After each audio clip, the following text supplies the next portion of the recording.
much adversity, so much criticism, and they just kept getting better and better. A couple of them just told me they want to go back and practice tonight. They said they want to get out there tonight and get a bloody Tuesday when we get back home. That's the kind of mentality this team has. They want to practice some more. They want to practice some more. They love contact, and we love them. And if this game applies to and takes away from our resume, I don't think that's right. I really don't. I think the precedent's been set, and I don't know how you can go into a conference playoff game when you're the number one seed and did all these things throughout the year, and playing in this game against one of the top teams in the country as well, how that can hurt you and keep you out of the playoff when, again, we've done what we've done all year. Well, DeBoer making a verbal case for the Tide making the CFP. Heather Dennis is here to decide if they made their case on the field. With today's result, Heather, a 21-point win for the Dogs in a revenge game of sorts. How will the committee assess this Bama resume in its entirety? Well, a lot of people outside of the committee meeting room have been really focused on the debate between Miami and Notre Dame and that head-to-head. But inside the selection committee meeting room, all season long, one of their biggest debates has been between Notre Dame and Alabama. They flipped them last week. This week, I think you can see them flip again. And Notre Dame could be the number 9 team, and Alabama could be their number 10 team, and they would both be the last 2 at-large teams in this year's field. Now, Alabama played poorly. Everyone saw it. The committee was there watching it. They have a loss to Florida State. So it is possible that they ding them and drop them lower to that 11th spot. That would put Miami and Notre Dame in the field together. But I think the selection committee will consider the fact that Alabama has a regular season win on the road against the SEC champs. It is interesting, to say the very least, how the committee will process the entirety, again, of that Bama resume. We will soon see. But stick around for us, Heather. We got plenty more to get to you. Obviously, that Tide team will be the topic du jour for CFP Sunday. We'll have more thoughts from plenty more folks, including Kirk Herbstreit later on SportsCenter. The career 34-7 your final, and head coach Joey McGuire is all kinds of terms up. It's incredible. Man, I've said it all year long. Our superpower on this team is that how much we love each other. And then you look around and all this red. I'm so proud for us. I'm so proud for Red Raider Nation. It's incredible. Incredible. I'm not on the playoff committee, but I can tell you one thing. Who's played the best team in the country twice? We have. And does that mean that you're not one of the best 12? I have no idea. I'm not in that committee. I don't make the decisions. I got to watch the other games, too. I just know that when they're doing comparisons, hopefully they put it out there and make it fair. At least put us in the graphic. That'd be nice. Making requests to our graphics producers. I appreciate it. Red Raiders confirmed wagon, Coach Sataki. 12 of their wins this season have been by 20 or more points. In the 90 season history of the AP poll era, only 4 other teams have done that. 3 of them national champs. And the only one who wasn't was 2018 Alabama, who lost by 28 to Clemson in the national championship that season. Jesse Palmer, your thoughts on this Texas Tech team? After winning the Big 12 championship, to me, Texas Tech is as advertised. They are a dominant football team. Coming into this game, they were beating their opponents by 35 points a game, most in the country. And when you take a look at them from an eye test standpoint, they don't have any holes or any weaknesses. Offensively, can run and throw the football. Offensive line does a great job. Defense is where they're truly special and unique. They take the football away, and their starting 4 defensive line, in my opinion, is as good as any defensive line in all of college football. This is a team deserving and worthy of getting a first-round bye in the college football playoff, no matter who they play.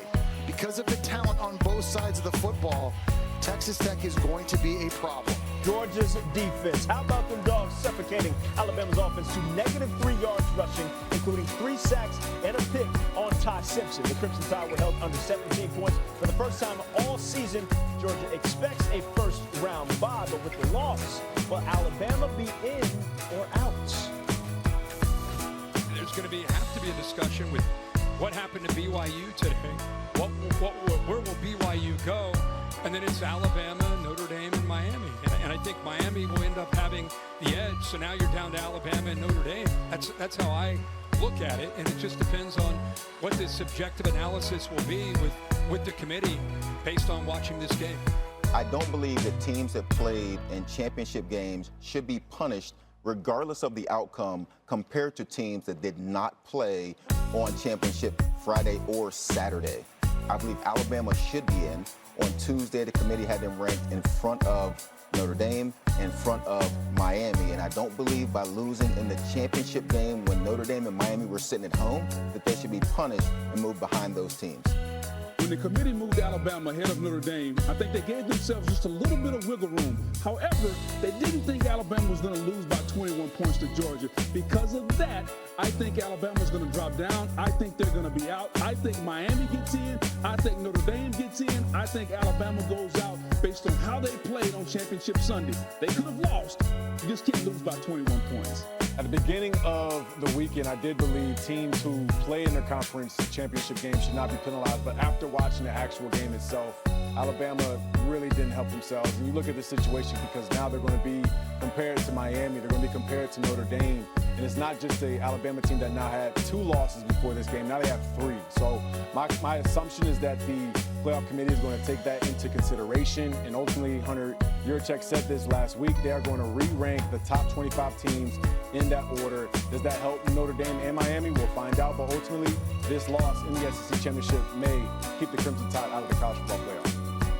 All of that to say the Tide's fate rests in the hands of the committee, which will have 2 spots to dish out among these 4 squads. Notre Dame and Miami were both on the sidelines, but Alabama and BYU were blown out in their respective conference championships. The question that'll be answered Sunday is, were those extra losses enough to keep them?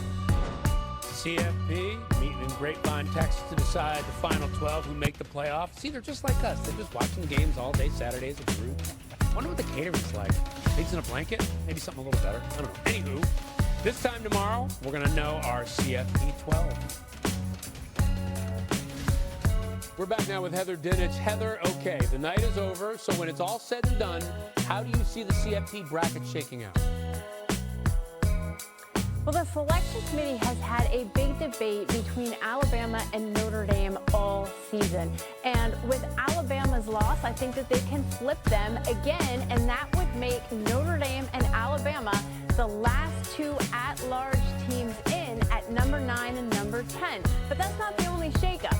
You see James Madison up there in the top left corner as the 12th seed, the Sun Belt champ, instead of ACC champ Duke. And if the committee does what I project, which is putting Alabama in, Miami is out, Duke is out, the ACC is out on Selection Day. Ooh, tough break. BYU, Miami, Duke all out in that, but we wait with bated breath to see what happens in a matter of hours. Heather Dinich, thanks so much.